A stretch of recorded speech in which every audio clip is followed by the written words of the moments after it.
You ask Tiger to solve. This deals with linear equations with one unknown. The final result is x equals 2/7. Let's solve it step by step. Simplify the expression. Expand the parentheses. Multiply the coefficients. Simplify the arithmetic. Group like terms.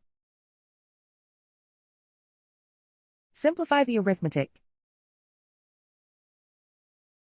Expand the parentheses. Group like terms. Simplify the arithmetic. Group all constants on the right side of the equation. Add 6 to both sides. Simplify the arithmetic.